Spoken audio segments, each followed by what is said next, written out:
So hello po sa inyong lahat dyan, no, mga kababayan. So andito tayo ngayon mga kababayan sa ating daily routine. Ano ba yung daily routine natin mga kababayan? So ito po yung daily routine natin mga kababayan, no? Yung pagpapastol ng ating kalabaw, yung alagang kalabaw ni Papa mga kababayan. Kasi po kawawa kasi yung kalabaw mga kababayan.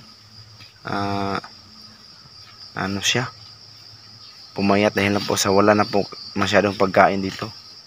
Kaya pinapastulan ko bawat umaga magpapastol ako nito, paghapon din, pag maaga pa ako makuha, minsan pag may lakad ako magpapastol din ako para po medyo magkalaman itong kalabaw kasi ang payat. Wala naman sanang trabaho ito kasi hindi na si Papa masyado pumupunta ng sakahan kasi sumakit na yung likod niya. Kaya ang ginawa ko, goal ko ngayon mga kababayan, sana tumaba itong kalabaw sa pagpapastol. Pastol ba na mga kababayan? Bakiro, pastol, no? Pastol yun. Salamat.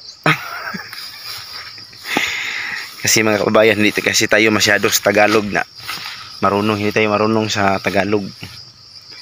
Kaya kahit masabi natin, pero mag-alanganin tayo kung yan ba talaga ang totoo. So, kumusta kayong lahat yan mga kababayan? Sana ay nasa mabuting kalagayan kayo dyan. At salamat pala, no, sa lahat ng sumuporta sa amin. At patuloy na nanonood sa aming mga video. At saka sa mga nag-subscribe. So pahingi ng favor mga kababayan, paki-share sa aming mga video para po marami pang makasubscribe sa amin, no? Maraming salamat talaga sa inyong lahat, lalo na rin sa mga supporters ni Boss Peking Bombay. Umabot na si Boss ng 100,000 ba? 100k subscribers. Wow. Kami malapit na rin kami mga kababayan. Kulang na lang ng 98,000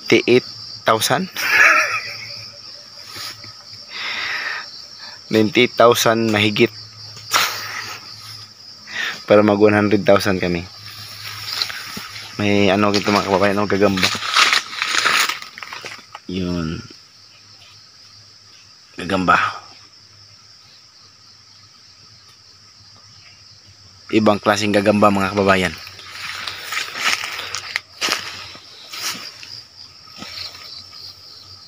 Ito yung kalabaw natin mga kababayan, no? Yan, di ba ang payat? Sana nga tumaba na ito.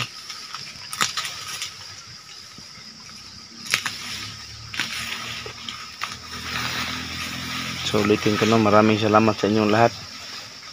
Saan na kaya papunta yung kalabaw natin? So hanggang dito lang muna mga kababayan, no? So another day mga kababayan, no, in my daily routine. Kung minsan ako yung magpapastol mga kababayan, magpapastol ng kalabaw, ayun yung kalabaw natin, no, sa baba. Kung wala naman ako, may lakad ako, si Papa naman yun ang magpapastol nito.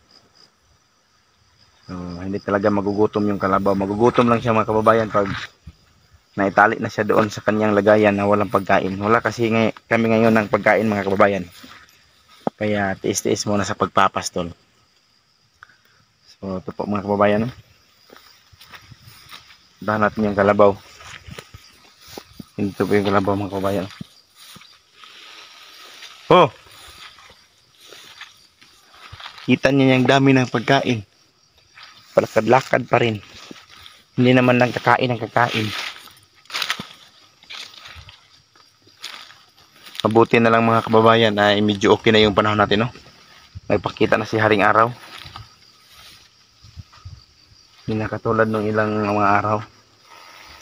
Nagdaan na mula umaga Mula umaga yung ulan hanggang umaga. Umaawit yung ibon. Parang masaya na sila mga kababayan na mayroon ng araw.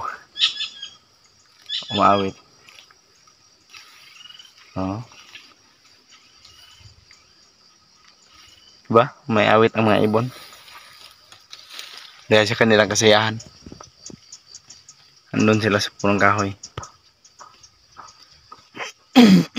Dahil masaya na sila na mayroong maliwanag na yung panahon. Sana nga ay maliwanag na. So, pastol muna tayo mga kabayan, no? So, hintay muna tayo hanggang mabusog ang kalabaw natin. So, hanggang dito lang muna kababayan ang video natin. So, maraming salamat sa inyong lahat dyan at ingat kayo palagi kung ano mang ginagawa nyo dyan. So, bye-bye!